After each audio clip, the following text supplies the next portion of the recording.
श्रीहरे।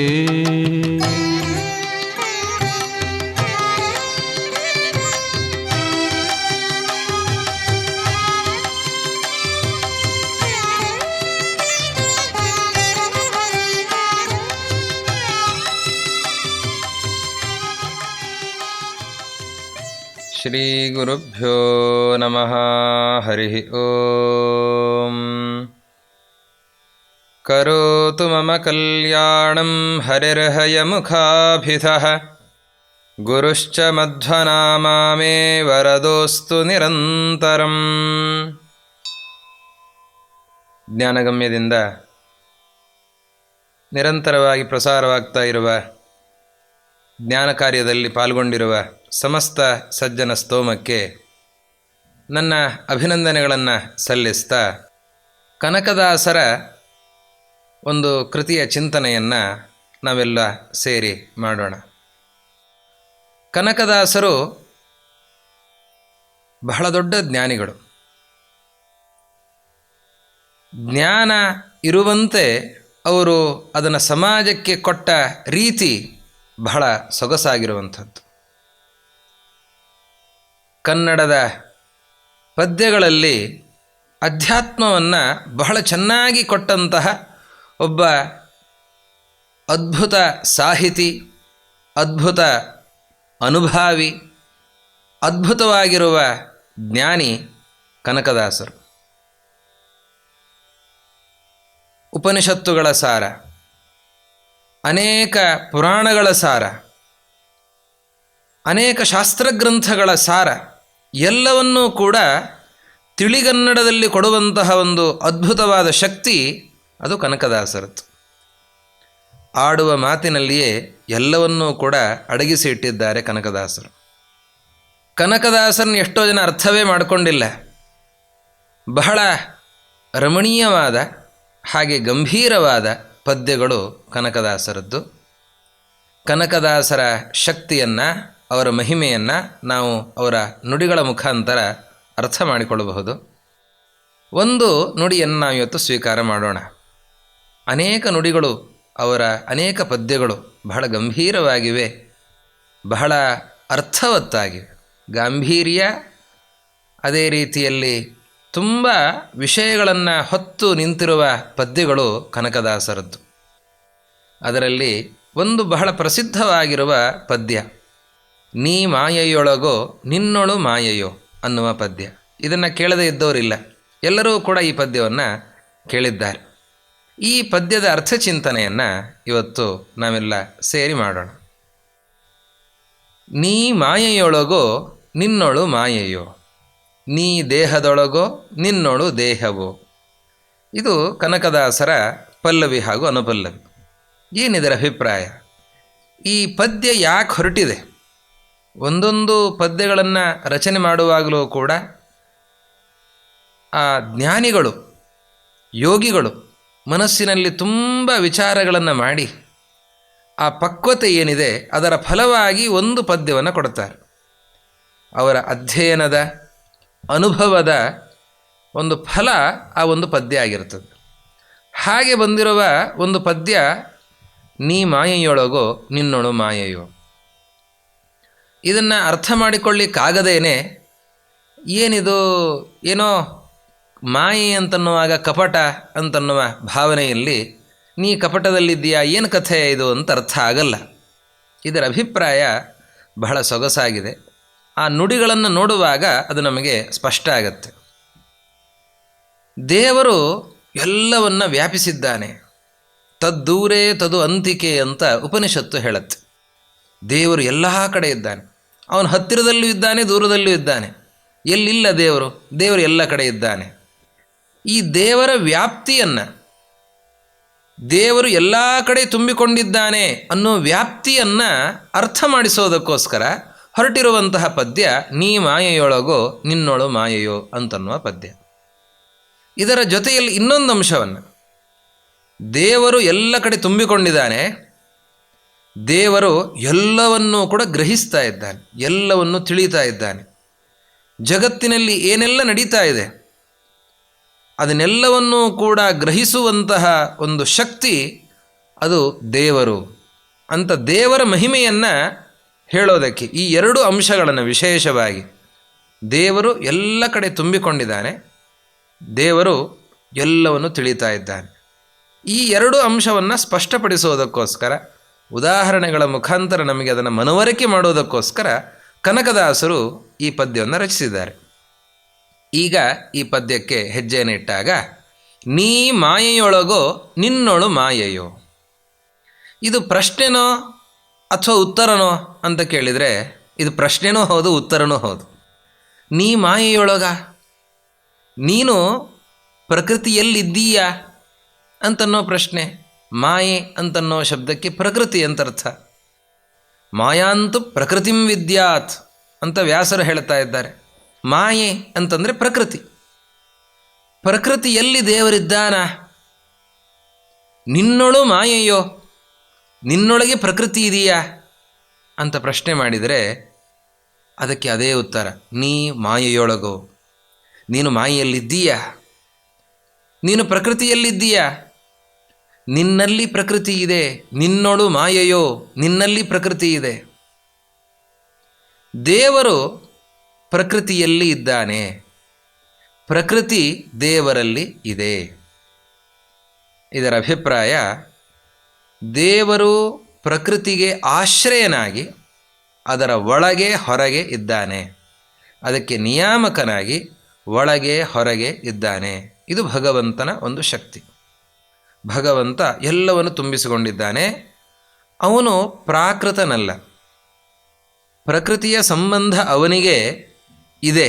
ಯಾವ ರೀತಿಯ ಸಂಬಂಧ ಇದೆ? ಪ್ರಕೃತಿಯ ಒಡೆತನದ ಸಂಬಂಧ ಇದೆ ಹೊರತಾಗಿ ಪ್ರಕೃತಿಯ ಬದ್ಧತೆಯ ಸಂಬಂಧ ದೇವರಿಗಿಲ್ಲ. ನಾವು ಪ್ರಾಕೃತರು, ಅವನು ಅಪ್ರಾಕೃತ ಅಂತ ನಾವು ಹೇಳ್ತೇವೆ. ನಾವು ಪ್ರಾಕೃತ ಅಂತಂದರೆ ನಾವು ಪ್ರಕೃತಿಗೆ ಬದ್ಧರಾಗಿದ್ದೇವೆ. ನಮ್ಮ ಶರೀರ ಪ್ರಕೃತಿಯಿಂದ ನಿರ್ಮಾಣಗೊಂಡಿದೆ. ಸತ್ವ, ರಜಸ್ಸು, ತಮಸ್ಸು ಈ ಗುಣಗಳಿಂದ, ಆ ಗುಣಗಳಿಂದ ಹುಟ್ಟಿದ ಪಂಚಭೂತಗಳಿಂದ, ಮಣ್ಣು, ನೀರು, ಗಾಳಿ, ಬೆಂಕಿ, ಇವುಗಳಿಂದ ಈ ನಮ್ಮ ಶರೀರ, ಈ ನಮ್ಮ ಕಾಯ ಹುಟ್ಟಿದೆ. ದೇವರ ಶರೀರ ಹಾಗಲ್ಲ. ದೇವರು ಅವನು ಅಪ್ರಾಕೃತ, ಅವನು ಪ್ರಕೃತಿಗೆ ಬದ್ಧನಾದವನಲ್ಲ. ಪ್ರಕೃತಿಯಿಂದ ಅವನ ಶರೀರ ನಿರ್ಮಾಣ ಆಗಿಲ್ಲ. ಅವನು ಪ್ರಕೃತಿಗೆ ನಿಯಾಮಕನಾಗಿದ್ದಾನೆ. ಪ್ರಕೃತಿಯ ಸಂಬಂಧ ನಮಗೂ ಇದೆ, ದೇವರಿಗೂ ಇದೆ. ನಮಗೆ ಯಾವ ರೀತಿ ಇದೆ ಪ್ರಕೃತಿಯ ಸಂಬಂಧ ಅಂದರೆ, ನಾವು ಪ್ರಕೃತಿಯಿಂದ ಬದ್ಧರಾಗಿದ್ದೇವೆ ಅನ್ನೋದು ನಮಗೆ ಇರುವ ಪ್ರಕೃತಿಯ ಸಂಬಂಧ. ದೇವರಿಗೆ ಪ್ರಕೃತಿಯ ಸಂಬಂಧ ಅಂತಂದರೆ ದೇವರು ಪ್ರಕೃತಿಯನ್ನು ನಿಯಮಿಸ್ತಾ ಇದ್ದಾನೆ ಅನ್ನೋದು ದೇವರಿಗೂ ಪ್ರಕೃತಿಗೂ ಇರುವ ಸಂಬಂಧ. ಹೀಗಾಗಿ ದೇವರು ನಿಯಮಿಸುತ್ತಾ ಆ ಪ್ರಕೃತಿಯ ಒಳಗಿದ್ದಾನೆ, ಪ್ರಕೃತಿಯ ಹೊರಗೂ ಇದ್ದಾನೆ. ನಿನ್ನೊಳು ಮಾಯೆ, ಈ ದೇವರು ಮಾಯೆಯೊಳಗೆ ಪ್ರಕೃತಿಯ ಒಳಗಿದ್ದಾನೆ ಅಂತಂದರೆ ಅವನು ಸೀಮಿತ, ಅದರೊಳಗೆ ಇದ್ದಾನೆ, ಅಷ್ಟೇ ಇದ್ದಾನೆ ಅಂತಾಗತ್ತೆ. ನಿನ್ನೊಳು ಮಾಯೆ, ದೇವರಲ್ಲಿ ಮಾಯೆ ಇದೆ, ಪ್ರಕೃತಿ ಇದೆ ಅಂತಂದರೆ ಆವಾಗ ಪ್ರಕೃತಿಯ ಆಚೆಗೂ ಕೂಡ ದೇವರು ವ್ಯಾಪ್ತನಾಗಿದ್ದಾನೆ. ಪ್ರಕೃತಿಯ ಸ್ಥಿತಿಗತಿಗಳನ್ನು ಆಲೋಚನೆ ಮಾಡುವಾಗ ಬ್ರಹ್ಮಾಂಡ, 14 ಲೋಕಗಳ ಬ್ರಹ್ಮಾಂಡ, ಈ ಬ್ರಹ್ಮಾಂಡದ ಆಚೆ ಏನಿದೆ ಅಂತಂದರೆ ಭೂಭಾಗದ ಆವರಣ, ಅದು ಚಿನ್ನದ ಖರ್ಪರ ಇದೆ. ಅದರ ಆಚೆ ಜಲಾವರಣ ಇದೆ, ನೀರಿನ ಆವರಣ ಇದೆ. ಅದರ ಆಚೆ ಅಗ್ನಿ, ಅದರ ಆಚೆ ಗಾಳಿ, ಅದರ ಆಚೆ ಆಕಾಶ. ಆಕಾಶ ಅಂದರೆ ಭೂತಾಕಾಶ. ಆ ಆಕಾಶದ ಆಚೆ ಅಹಂಕಾರ ತತ್ವ, ಅದರ ಆಚೆ ಮಹತ್ತತ್ವ, ಅದರ ಆಚೆ ತಮಸ್ಸು, ಅದರ ಆಚೆ ರಜಸ್ಸು, ಅದರ ಆಚೆ ಸತ್ವ. ಹೀಗೆ ತಮೋಗುಣ, ರಜೋಗುಣ, ಸತ್ವಗುಣಗಳು ಬ್ರಹ್ಮಾಂಡವನ್ನು ಆವರಿಸಿಕೊಂಡು ಇವೆ, ಬ್ರಹ್ಮಾಂಡಕ್ಕೆ ಆವರಣವಾಗಿವೆ.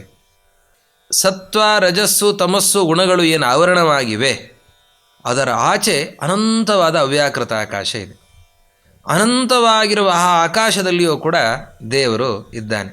ದೇವರು ಎಷ್ಟಿದ್ದಾನೆ, ಹೇಗಿದ್ದಾನೆ? ಅನಂತವಾದಂತಹ ವ್ಯಾಪ್ತವಾದ ದೇವರ ರೂಪ.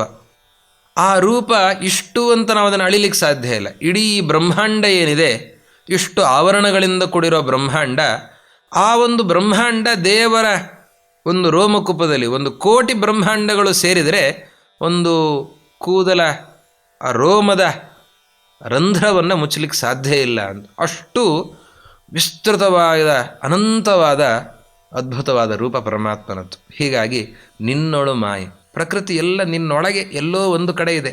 ನೀನು ಅಷ್ಟು ವ್ಯಾಪ್ತನಾಗಿದ್ದೀಯ. ನೀನು ಮಾಯೆಯೊಳಗೆ, ಮಾಯೆಯೊಳಗೆ ಪ್ರಕೃತಿಯ ಒಳಗೆ ನೀನಿದ್ದೀಯ. ಯಾಕಿದ್ದೀಯ? ವೇದ ಹೇಳತ್ ತತ್ಸೃಷ್ಟ ತದೇವ ಅನುಪ್ರಾವಿಶತ್. ದೇವರು ಒಂದೊಂದೇ ತತ್ವಗಳ ಸೃಷ್ಟಿಯನ್ನು ಮಾಡ್ತಾ ಇದ್ದಾನೆ. ಸೃಷ್ಟಿಯನ್ನು ಮಾಡ್ತಾ ಆ ತತ್ವಗಳ ಒಳಗೆ ಪ್ರವೇಶವನ್ನು ಮಾಡ್ತಾನೆ. ಯಾಕೆ? ಆ ಕಾರ್ಯಗಳನ್ನು ಮಾಡಿಸೋದಕ್ಕೋಸ್ಕರ, ಆ ತತ್ವಗಳಿಂದ ಆ ಕಾರ್ಯಗಳನ್ನು ಮಾಡಿಸೋದಕ್ಕೋಸ್ಕರ ಅದರೊಳಗೆ ದೇವರು ಪ್ರವೇಶ ಮಾಡಿದ್ದಾನೆ. ಹೀಗಾಗಿ ನಿಯಾಮಕನಾಗಿ ಒಳಗೂ ಇದ್ದಾನೆ, ವ್ಯಾಪ್ತನಾಗಿ ಹೊರಗೂ ಇದ್ದಾನೆ. ಹೀಗಾಗಿ ಒಳಗೂ ಹೊರಗೂ ತುಂಬಿಕೊಂಡು ದೇವರಿದ್ದಾನೆ ಅನ್ನುವ ಈ ತತ್ವವನ್ನು ಕನಕದಾಸರು ಬಹಳ ಸೊಗಸಾಗಿ ನಿರೂಪಿಸ್ತಾ ಇದ್ದಾರೆ. ನೀ ಮಾಯೆಯೊಳಗೋ ನಿನ್ನೊಳು ಮಾಯೆಯು. ಇದನ್ನು ನಾವು ಅಷ್ಟು ವ್ಯಾಪ್ತವಾಗಿ ಚಿಂತನೆ ಮಾಡುವಾಗ ಬಹಳ ಕಷ್ಟ ಆಗತ್ತೆ. ಏನು ನಾವು ಬ್ರಹ್ಮಾಂಡದಲ್ಲಿ ಚಿಂತಿಸ್ತೇವೆ ಅದನ್ನು ಪಿಂಡಾಂಡದಲ್ಲಿಯೂ ಕೂಡ ಚಿಂತಿಸಬೇಕು ಅಂತನ್ನೋದು ಅನುಭಾವಿಗಳ ಮಾತು. ಅದಕ್ಕಾಗಿ ಕನಕದಾಸರು ಹೇಳ್ತಾರೆ, ನೀ ದೇಹದೊಳಗೋ ನಿನ್ನೊಳು ದೇಹವು. ನಾವು ಬ್ರಹ್ಮಾಂಡದ ಆಚೆ ಈಚೆ ದೇವರಿದ್ದಾನೆ ಅಂತ ಚಿಂತಿಸುವಂತೆ ಈ ನಮ್ಮ ಕಾಯದೊಳಗೆ, ಈ ನಮ್ಮ ಶರೀರದೊಳಗೆ ದೇವರಿದ್ದಾನೆ, ಇದರ ಒಳಗೂ ಹೊರಗೂ ಇದ್ದಾನೆ ಅನ್ನೋದನ್ನು ಚಿಂತಿಸಬೇಕು. ನೀ ದೇಹದೊಳಗೋ, ಈ ನಮ್ಮ ಶರೀರದ ಒಳಗೆ ಹೃದ್ದೇಶೇ ಅರ್ಜುನ ತಿಷ್ಠತಿ ಅಂತ ಕೃಷ್ಣ ಗೀತೆಯಲ್ಲಿ ಹೇಳುವಂತೆ ಹೃದಯದಲ್ಲಿ ನೆಲೆಸಿದ್ದಾನೆ, ಈ ಶರೀರದಲ್ಲಿ ನೆಲೆಸಿದ್ದಾನೆ. ಶರೀರದ ಹೃದಯದ ಭಾಗದಲ್ಲಿ ಮಾತ್ರ ಅಲ್ಲ, ಅವನು ಇಡೀ ಶರೀರವನ್ನು ತುಂಬಿಕೊಂಡು ಆ ಶರೀರದ ಆಕೃತಿಯಲ್ಲಿ ಇದ್ದಾನೆ. ಅವನನ್ನು ಪುರುಷ ಅಂತ ಕರೀತಾ ಇದ್ದಾರೆ. ಹೀಗೆ ದೇವರು ಈ ಶರೀರದೊಳಗಿದ್ದಾನೆ, ಶರೀರದ ಹೊರಗೂ ಕೂಡ ಇದ್ದಾನೆ. ನೀ ದೇಹದೊಳಗೋ ನಿನ್ನೊಳು ದೇಹವು, ನಿನ್ನಲ್ಲಿ ಇದೆಲ್ಲವೂ ಕೂಡ ನೆಲೆಸಿದೆ, ಈ ಶರೀರ ಇದೆ. ಇದನ್ನು ಅರ್ಥ ಮಾಡಿಸೋದಕ್ಕೆ ಕನಕದಾಸರು ಕೆಲವು ಉದಾಹರಣೆಗಳನ್ನು ಸ್ವೀಕಾರ ಮಾಡ್ತಾ ಇದ್ದಾರೆ. ಮೊದಲ ಉದಾಹರಣೆ ಬಹಳ ಚೆನ್ನಾಗಿ ಅರ್ಥ ಆಗುವಂತಹ ಉದಾಹರಣೆ. ಬಯಲು ಆಲಯದೊಳಗೋ, ಆಲಯವು ಬಯಲೊಳಗೋ. ಇದು ಕನಕದಾಸರು ಕೊಟ್ಟಿರುವ ಉದಾಹರಣೆ. ಬಯಲು ಅಂತಂದರೆ ಆಕಾಶ, ಆಲಯ ಅಂತಂದರೆ ನಿವಾಸ, ಮನೆ ಅಥವಾ ಮಂದಿರ ಯಾವುದೇ ಆಗಿರಬಹುದು. ಈ ಮನೆ ಮಂದಿರಗಳು ಆಕಾಶದಲ್ಲಿವೆಯಾ ಅಥವಾ ಆಕಾಶ ಮನೆ ಮಂದಿರಗಳ ಒಳಗಿದೆಯಾ? ಈ ಪ್ರಶ್ನೆಗೆ ಏನು ಉತ್ತರ? ಆಕಾಶ ಆಕಾಶದಲ್ಲೇ ಇರೋದು ತಾನೇ ಎಲ್ಲ. ಯಾವುದೇ ವಸ್ತು ಆಗಲಿ ಅದೆಲ್ಲ ಆಕಾಶದಲ್ಲೇ ಇದೆ. ಹೀಗಾಗಿ ಮನೆ ಆಗಲಿ ಅಥವಾ ಯಾವುದೇ ಒಂದು ಕಲ್ಯಾಣ ಮಂಟಪ ಆಗಲಿ, ಒಂದು ಮಂದಿರ ಆಗಲಿ, ಯಾವುದಿದ್ರೂ ಕೂಡ ಅದೆಲ್ಲವೂ ಕೂಡ ಆಕಾಶದಲ್ಲಿ ಇದೆ. ಹಾಗಾದರೆ ಮನೆಯೊಳಗೆ ಆಕಾಶ ಇಲ್ವಾ? ಮನೆಯೊಳಗೂ ಆಕಾಶ ಇದೆ. ಆಕಾಶ ಎಲ್ಲಿದೆ? ಆಕಾಶ ಒಳಗೂ ಇದೆ, ಹೊರಗೂ ಇದೆ. ಹೇಗೆ ಆಕಾಶ ಮನೆಯೊಳಗೂ ಇದೆ, ಮನೆಯ ಹೊರಗೂ ಇದೆ, ಹಾಗೆ ದೇವರು ಪ್ರಕೃತಿಯ ಒಳಗೂ ಇದ್ದಾನೆ, ಪ್ರಕೃತಿಯ ಆಚೆನೂ ಇದ್ದಾನೆ. ಇದು ಕನಕದಾಸರು ಕೊಟ್ಟಿರುವ ಉದಾಹರಣೆ. ಈ ಉದಾಹರಣೆಯನ್ನು ಕೊಡ್ತಾ ಮುಂದಕ್ಕೆ ಹೋಗ್ತಾರೆ. ಬಯಲು ಆಲಯವೆರಡು ನಯನದೊಳಗೋ, ಕಣ್ಣಿನೊಳಗೆ ಅದೆಲ್ಲವೂ ಕೂಡ ಇದೆಯೋ ಅಂತ. ಬಯಲು ಆಲಯ, ಆಕಾಶ ಆಗಲಿ ಅಥವಾ ಮನೆಯಾಗಲಿ ಅದೆಲ್ಲವೂ ಕೂಡ ಕಣ್ಣಿನೊಳಗಿದೆಯಾ? ಕಣ್ಣಿನೊಳಗಿದೆಯಾ ಅಂತಂದರೆ ಕಣ್ಣು ಅದನ್ನು ಗ್ರಹಿಸ್ತಾ ಇದೆಯಾ? ಕಣ್ಣಿನೊಳಗಿದೆಯಾ ಅಂತ. ಅದು ಇಷ್ಟು ದೊಡ್ಡದಾಗಿದೆ. ದೊಡ್ಡದಾಗಿರುವಂತಹ ಮನೆ, ಸಣ್ಣ ಕಣ್ಣು ಅದನ್ನೆಲ್ಲವನ್ನು ಗ್ರಹಿಸತ್ತೆ. ದೊಡ್ಡದಾಗಿರೋ ವಸ್ತು, ಒಂದು ಬೆಟ್ಟ, ಅದನ್ನು ಒಂದು ಸಣ್ಣ ಕ್ಯಾಮ್ರಾ ಅದನ್ನು ಗ್ರಹಿಸತ್ತೆ. ಈ ನಮ್ಮ ಕಣ್ಣು ದೇವರು ಕೊಟ್ಟಿರುವಂತಹ ಅದ್ಭುತವಾದ ಕ್ಯಾಮ್ರಾ. ಇದು ದೊಡ್ಡ ಮನೆಯನ್ನು, ದೊಡ್ಡ ಬಂಗಲೆಯನ್ನು ಎಲ್ಲವನ್ನು ಕೂಡ ಗ್ರಹಿಸತ್ತೆ. ಹಾಗೆ ದೇವರು ಪುಟ್ಟ ರೂಪದಲ್ಲಿದ್ದರೂ ಕೂಡ ಅದರಲ್ಲಿ ಎಲ್ಲವನ್ನೂ ಕೂಡ ಧರಿಸಿದ್ದಾನೆ. ನಯನದೊಳಗೋ, ಕಣ್ಣಿನಲ್ಲಿ ಎಲ್ಲವೂ ಕೂಡ ಬರುತ್ತೆ. ಕಣ್ಣಿನಲ್ಲಿ ಬರೋದು ಅಂತಂದರೆ ಕಣ್ಣು ಎಲ್ಲವನ್ನು ಗ್ರಹಿಸತ್ತೆ, ಅದನ್ನು ವಿಷೀಕರಿಸತ್ತೆ. ಕಣ್ಣಿಗೆ ಆ ಶಕ್ತಿ ಇದೆ. ಕಣ್ಣಿನಿಂದ ಹೊರಟ ರಶ್ಮಿ ಆ ವಸ್ತುವನ್ನು ವ್ಯಾಪಿಸಿ ಅದನ್ನು ಗ್ರಹಿಸತ್ತೆ. ಕಣ್ಣು ಅದರಲ್ಲಿ ತೇಜಸ್ಸಿನ ಅಂಶ ಇದೆ. ಅದರಿಂದ ಒಂದು ರಶ್ಮಿ ಹೋಗುತ್ತೆ. ಹೋದಂತಹ ರಶ್ಮಿಯ ವಸ್ತುವನ್ನು ವ್ಯಾಪಿಸತ್ತೆ, ಅದನ್ನೆಲ್ಲವನ್ನು ಕೂಡ ಗ್ರಹಿಸತ್ತೆ. ಅದು ಕಣ್ಣು ಹೇಗೆ ಅಂತಂದರೆ ಅದರ ಬಗ್ಗೆ ಚರ್ಚೆ ಮಾಡುವಾಗ ಹೇಳುತ್ತಾರೆ, ಈ ಟಾರ್ಚ್ ಇದ್ದ ಹಾಗೆ. ಟಾರ್ಚಿನಲ್ಲಿ ಆ ರಶ್ಮಿಗಳು ಮುಂಭಾಗದಲ್ಲಿ ತುಂಬ ಚಿಕ್ಕದಾಗಿರ್ತದೆ. ಅದು ಹೀಗೆ ಬಿಟ್ಟಾಗ ದೂರಕ್ಕೆ ಹೋಗುವಾಗ ಅದರ ರಶ್ಮಿಗಳು ಹೀಗೆ ಹರಡಿಕೊಂಡು ಹೋಗುತ್ತೆ. ಹಾಗೆ ನಮ್ಮ ಕಣ್ಣಿನ ರಶ್ಮಿಗಳು ಕೂಡ ಆ ಟಾರ್ಚಿನಿಂದ ಹೊರಡುವ ರಶ್ಮಿಗಳಂತೆ ಅದು ಹೀಗೆ ಮುಂದೆ ವಿಸ್ತೃತ ಆಗ್ತಾ ಹೋಗ್ತವೆ. ಇಡೀ ಪರ್ವತವನ್ನು ಗ್ರಹಿಸುತ್ತೆ. ಹಾಗೆ ಎಲ್ಲವನ್ನೂ ಕೂಡ ಗ್ರಹಿಸುವಂಥದ್ದು ಕಣ್ಣು, ಅದನ್ನು ನೋಡುತ್ತೆ. ಹಾಗೆ ದೇವರು ಪುಟ್ಟ ಆಕೃತಿಯಲ್ಲಿ ಎಲ್ಲವನ್ನೂ ಕೂಡ ಸ್ವೀಕಾರ ಮಾಡ್ತಾನೆ. ಅವನ ಬುದ್ಧಿಯಲ್ಲಿ ಎಲ್ಲವೂ ಕೂಡ ಇದೆ. ಮುಂದುವರಿತಾ ಕನಕದಾಸರು ಹೇಳುತ್ತಾರೆ, ನಯನ ಬುದ್ಧಿಯೊಳಗೋ, ಬುದ್ಧಿ ನಯನದ ಒಳಗೋ. ನಯನ ಬುದ್ಧಿಯ ಒಳಗೋ. ಈ ಕಣ್ಣು ಇದನ್ನೆಲ್ಲವನ್ನೂ ಕೂಡ ಗ್ರಹಿಸುತ್ತೆ. ಆದರೆ ಕಣ್ಣು ಗ್ರಹಿಸಬೇಕು ಅಂತಾದರೆ ಬುದ್ಧಿಯ ಅಧೀನವಾಗಿರಬೇಕು. ಅಂದರೆ ಮನಸ್ಸಿಗೂ ಆ ಕಣ್ಣಿಗೂ ಒಂದು ಸಂಪರ್ಕ ಇದ್ದಾಗ ಮಾತ್ರ ಆ ಕಣ್ಣು ಒಂದು ವಸ್ತುವನ್ನು ಎದುರಿನಲ್ಲಿ ನೋಡುವಾಗ ಅದರ ಚಿತ್ರಣ ಬುದ್ಧಿಯೊಳಗೆ ಮೂಡುತ್ತೆ. ನಯನ ಬುದ್ಧಿಯೊಳಗೋ, ಬುದ್ಧಿ ನಯನದ ಒಳಗೋ. ನಯನ ಕಣ್ಣು ಬುದ್ಧಿಯ ಹತೋಟಿಯಲ್ಲಿದೆ. ಅದರ ಸಂಪರ್ಕ, ಬುದ್ಧಿಯ ಸಂಪರ್ಕ ನಯನಕ್ಕೆ ಇದ್ದಾಗ, ಕಣ್ಣಿಗೆ ಇದ್ದಾಗ ಕಣ್ಣು ವಿಷಯವನ್ನು ಗ್ರಹಿಸತ್ತೆ. ಗ್ರಹಿಸಿದ ಆ ಚಿತ್ರವನ್ನು ಅದನ್ನು ಬುದ್ಧಿ ಧಾರಣೆ ಮಾಡಿಕೊಳ್ಳುತ್ತೆ. ಆದ್ದರಿಂದ ನಯನ ಬುದ್ಧಿಯೊಳಗೋ, ಬುದ್ಧಿ ನಯನದ ಒಳಗು. ಈ ಬುದ್ಧಿಗೂ ಮನಸ್ಸಿಗೂ ಕಣ್ಣಿಗೂ ಸಂಪರ್ಕ ಇಲ್ಲ ಅಂತಾದರೆ ಕೆಲವರು ಕಣ್ಣು ತೆಗೆದೇ ಮಲಗಿರುತ್ತಾರೆ. ಎದುರಿನಲ್ಲಿ ಏನು ಹೋದರೂ ಕೂಡ ಗೊತ್ತಾಗಲ್ಲ. ಅಂದರೆ ಮನಸ್ಸಿಗೂ ಕಣ್ಣಿಗೂ ಸಂಪರ್ಕ ಇಲ್ಲ. ಸಂಪರ್ಕ ಇಲ್ಲದೇ ಇದ್ದಾಗ ಎದುರಿನಲ್ಲಿ ಏನು ನಡೆದರೂ ಕೂಡ ಕಾಣಲ್ಲ. ಹೀಗಾಗಿ ಮನಸ್ಸಿಗೂ ಕಣ್ಣಿಗೂ ಸಂಪರ್ಕ ಇದ್ದಾಗ ಆವಾಗ ಕಣ್ಣು ವಿಷಯವನ್ನು ಗ್ರಹಿಸುತ್ತೆ, ಅದನ್ನು ಬುದ್ಧಿ ಕೊಡುತ್ತೆ, ಬುದ್ಧಿ ಅದನ್ನು ಧಾರಣೆ ಮಾಡಿಕೊಂಡಿರುತ್ತೆ. ಹೀಗಾಗಿ ನಯನ ಬುದ್ಧಿಯೊಳಗು, ಬುದ್ಧಿ ನಯನದ ಒಳಗು, ಬುದ್ಧಿ ನಯನಗಳೆರಡು ನಿನ್ನೊಳಗು. ಕೊನೆಗೆ ಇದೆಲ್ಲ ಹೋದರೆ ಎಲ್ಲ ದೇವರಲ್ಲಿ ಇದೆ, ದೇವರ ಅಧೀನವಾಗಿದೆ. ಕಣ್ಣು ಕೆಲಸ ಮಾಡಬೇಕು ಅಂತಾದರೆ, ಬುದ್ಧಿ ಕೆಲಸ ಮಾಡಬೇಕು ಅಂತಾದರೆ ಇದೆಲ್ಲವೂ ಕೂಡ ಭಗವದ್ ಅಧೀನವಾಗಿದೆ. ಭಗವಂತ ಅವನು ಆ ಬುದ್ಧಿಗೆ ಶಕ್ತಿಯನ್ನು ಕೊಟ್ಟಿದ್ದಾನೆ ಅಂತಾದರೆ ಬುದ್ಧಿ ಆಲೋಚನೆಯನ್ನು ಮಾಡುತ್ತೆ. ಆ ಬುದ್ಧಿಗೂ ಇಂದ್ರಿಯಗಳಿಗೂ ಸಂಪರ್ಕ ಉಂಟಾಗತ್ತೆ. ಆ ಇಂದ್ರಿಯಗಳು ವಿಷಯಗಳನ್ನು ಗ್ರಹಿಸ್ತವೆ.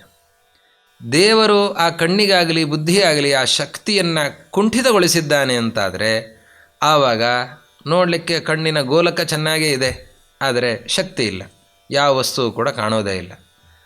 ಕಣ್ಣು ಚೆನ್ನಾಗಿದ್ದರೂ ಕೂಡ ಮೆದುಳು ಸರಿಯಾಗಿಲ್ಲ ಅಂತಾದರೆ ಏನು ಕೆಲಸ ನಡೆಯಲ್ಲ, ಅದು ಯಾವುದೂ ಕೂಡ ಧಾರಣೆ ಆಗೋದಿಲ್ಲ. ಹೀಗಾಗಿ ಎಲ್ಲ ಕೊನೆಯಲ್ಲಿ ನಿನ್ನೊಳಗೆ, ಅಂದರೆ ನಿನ್ನ ಅಧೀನವಾಗಿದೆ, ನಿನ್ನ ಅಧೀನವಾಗಿದೆ. ಇನ್ನೊಂದು ರೀತಿಯಲ್ಲಿ ನೋಡುವಾಗ ನಯನ ಬುದ್ಧಿಗಳೆರಡು ನಿನ್ನೊಳಗು ಅಂತಂದರೆ ಈ ಇಂದ್ರಿಯಗಳು ಯಾವ ವಿಷಯಗಳನ್ನು ಸ್ವೀಕರಿಸ್ತಾ ಇವೆ, ಬುದ್ಧಿ ಯಾವುದನ್ನೆಲ್ಲ ಧಾರಣೆ ಮಾಡಿಕೊಳ್ತಾ ಇದೆ, ಇದನ್ನೆಲ್ಲವನ್ನೂ ಕೂಡ ದೇವರು ಧರಿಸ್ತಾ ಇದ್ದಾನೆ. ನಮ್ಮ ಇಂದ್ರಿಯಗಳ ವ್ಯಾಪಾರಗಳು, ನಮ್ಮ ಮನಸ್ಸಿನ ವ್ಯಾಪಾರಗಳು ಎಲ್ಲವೂ ಕೂಡ ಇದೆಲ್ಲ ಫೈಲು ದೇವರ ಬುದ್ಧಿಯೊಳಗಿದೆ. ದೇವರ ಧಾರಣೆಯಲ್ಲಿ ಎಲ್ಲವೂ ಕೂಡ ಇದೆ. ಯಾರು ಯಾವ ಹೊತ್ತಿನಲ್ಲಿ ಏನನ್ನು ನೋಡ್ತಾ ಇದ್ದಾರೆ, ಯಾವುದನ್ನು ಆಲೋಚಿಸ್ತಾ ಇದ್ದಾರೆ, ಅದನ್ನೆಲ್ಲವನ್ನೂ ಕೂಡ ಗಮನಿಸ್ತಾ ಇರುವಂತಹ ಒಂದು ದೊಡ್ಡ CC ಕ್ಯಾಮ್ರಾ ಅದು ದೇವರು. ಹೀಗಾಗಿ ಆ ದೇವರು ಅದನ್ನೆಲ್ಲವನ್ನೂ ಕೂಡ ಸ್ವೀಕರಿಸ್ತಾ ಇದ್ದಾನೆ.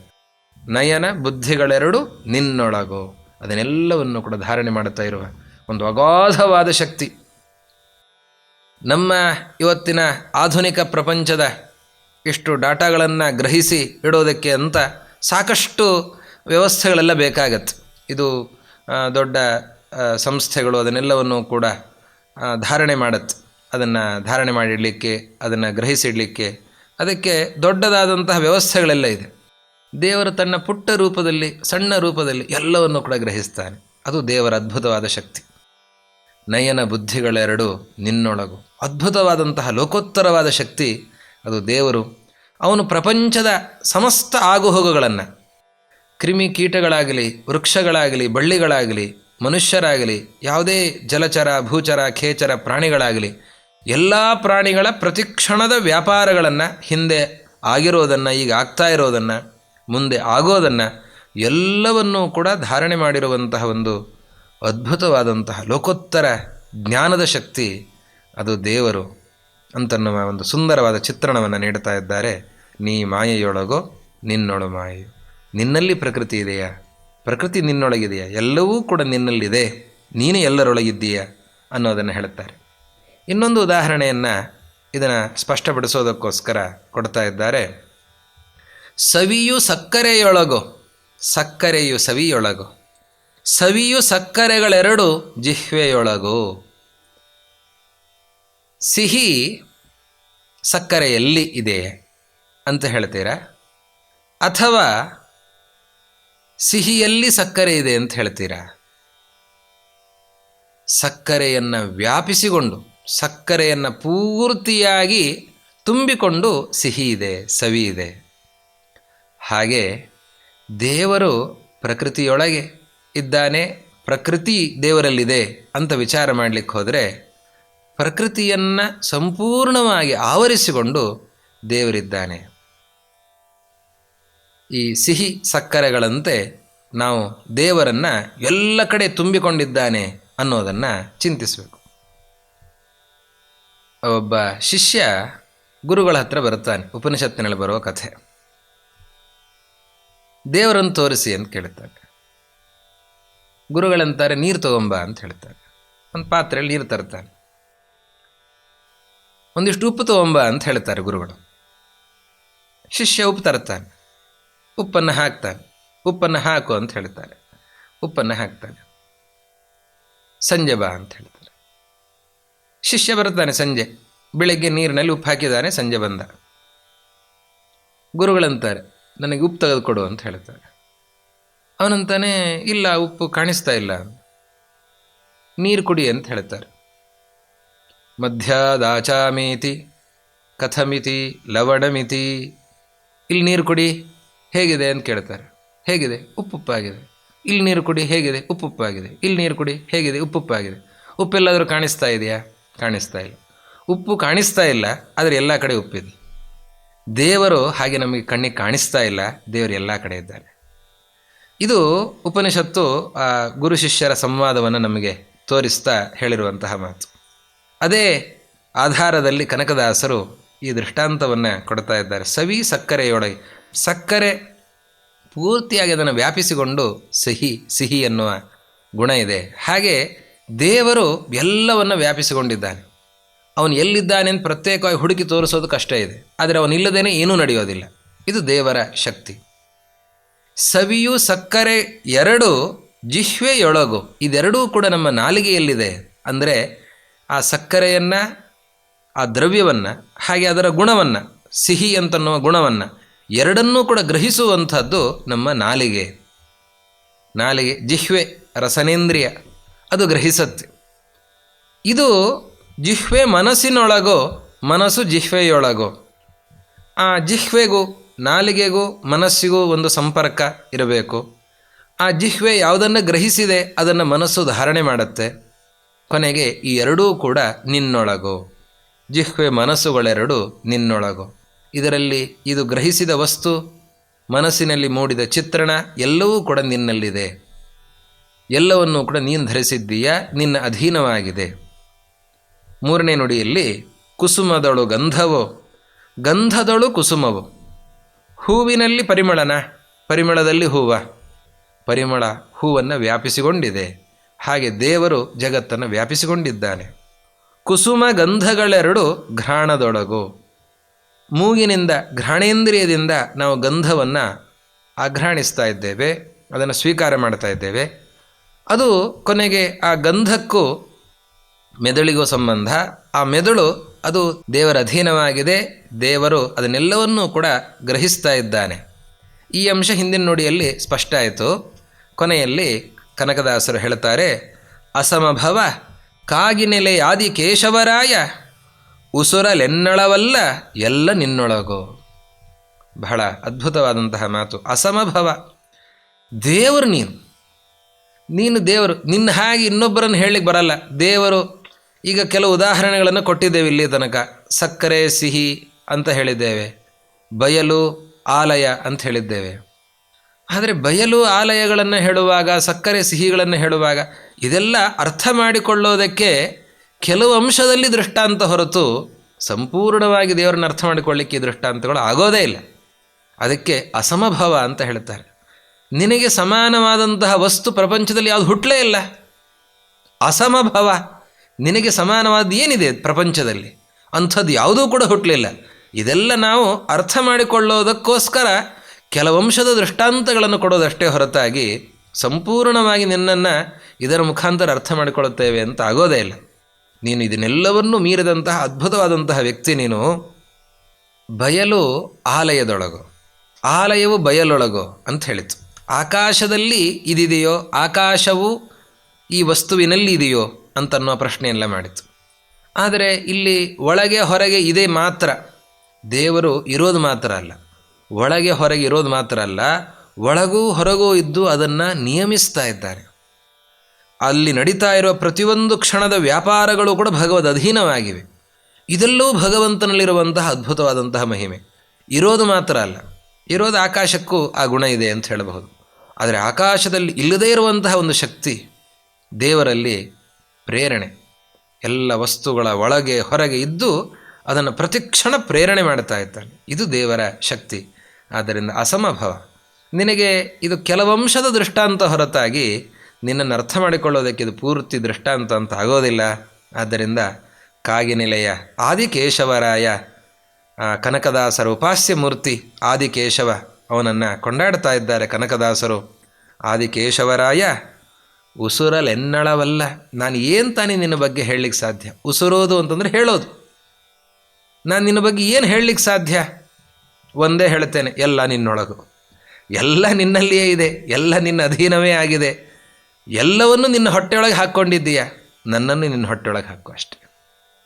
ಕರುಣಾಮಯಿಯಾದಂತಹ ನೀನು ನಿನ್ನ ಭಕ್ತನಾದ ನನ್ನನ್ನೂ ಕೂಡ, ಭಕ್ತನಾದ ಕನಕನನ್ನು, ಭಕ್ತನಾಗಿರುವಂತಹ ಭಕ್ತರಾಗಿರುವ ಎಲ್ಲರನ್ನೂ ಕೂಡ ನಿನ್ನ ಹೊಟ್ಟೆಯೊಳಗೆ, ಎಲ್ಲವನ್ನು ಹೊಟ್ಟೆಯೊಳಗೆ ಹಾಕ್ಕೊಂಡಂತೆ ನಮ್ಮನ್ನು ಕೂಡ ನಿನ್ನ ಹೊಟ್ಟೆಯೊಳಗೆ ಸೇರಿಸಿಕೊ ಅನ್ನುವ ಆ ಭಾವುಕತನದಿಂದ ಆ ತತ್ವಗಳ ಪ್ರಪಂಚಕ್ಕೆ ಕೊಡುಗೆಯ ಜೊತೆಯಲ್ಲಿ ಪ್ರೀತಿಯಿಂದ ದೇವರ ಮಹಿಮೆಯನ್ನು ಕೊಂಡಾಡಿದ ಒಂದು ಅದ್ಭುತವಾದಂತಹ ಪದ್ಯ ನೀ ಮಾಯೆಯೊಳಗೋ ನಿನ್ನೊಳ ಮಾಯೆಯೋ.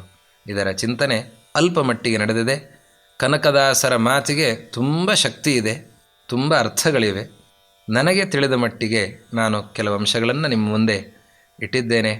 ಕನಕದಾಸರು ತಮ್ಮ ಪದ್ಯಗಳ ಸಾರವನ್ನು, ಪದ್ಯಗಳ ವಿಶೇಷ ಅಭಿಪ್ರಾಯಗಳನ್ನು ಇನ್ನಷ್ಟು ತಿಳಿಯುವಂತೆ ನಮಗೂ ನಿಮಗೂ ಶಕ್ತಿಯನ್ನು ನೀಡಲಿ ಅಂತ ಪ್ರಾರ್ಥಿಸ್ತಾ, ನಮ್ಮೆಲ್ಲರಿಗೂ ಕೂಡ ಒಡೆಯನಾಗಿರುವ, ನಮ್ಮೊಳಗೆ ಇದ್ದು ನಮ್ಮನ್ನು ಪ್ರೇರಣೆ ಮಾಡ್ತಾ ಇರುವ ಆ ಪರಶಕ್ತಿ, ಆ ಪರದೇವನ ಚಿಂತನೆಯನ್ನು ನಮಗೆ ನಿರಂತರವಾಗಿ ನೀಡಲಿ ಅಂತನ್ನುವ ಪ್ರಾರ್ಥನೆಯೊಂದಿಗೆ ಜ್ಞಾನಗಮ್ಯದಿಂದ ನಡೀತಾ ಇರುವ ಈ ಸತ್ಕಾರ್ಯದಲ್ಲಿ ಈ ಕನಕದಾಸರ ಕೀರ್ತನೆಯ ಚಿಂತನೆಯನ್ನು ಮಾಡಿಸಿರುವಂತಹ ಶ್ರೀ ಕೃಷ್ಣಮೂರ್ತಿ ಜಿಯನ್ನವರು ಹಾಗೂ ಅವರ ಕುಟುಂಬದವರು, ಅವರಿಗೆ ವಿಶೇಷವಾದ ಜ್ಞಾನ ಸಂಪತ್ತನ್ನು, ಎಲ್ಲ ಆಧ್ಯಾತ್ಮಿಕ ಸಂಪತ್ತನ್ನು, ಜೊತೆಯಲ್ಲಿ ಸಕಲ ಇಷ್ಟಾರ್ಥಗಳನ್ನು ದಯಪಾಲಿಸಲಿ. ಅದೇ ರೀತಿಯಲ್ಲಿ ಉತ್ತರೋತ್ತರ ಶ್ರೇಯಸ್ಸನ್ನು ನೀಡಲಿ ಅಂತ ಬಯಸ್ತಾ, ಈ ಜ್ಞಾನಗಮ್ಯದಿಂದ ನಡೀತಾ ಇರುವ ಈ ಸತ್ಕಾರ್ಯದಲ್ಲಿ ಪಾಲ್ಗೊಂಡಿರುವಂತಹ ಎಲ್ಲ ಸದ್ಭಕ್ತ ವೃಂದಕ್ಕೆ ಶ್ರೇಯಸ್ಸನ್ನು ಬಯಸ್ತಾ ಎರಡು ಮಾತನ್ನು ಮುಗಿಸ್ತಾ ಇದ್ದೇನೆ. ಶ್ರೀ ಗುರು ಮಧ್ವೇಶ ಅರ್ಪಣಮಸ್ತು.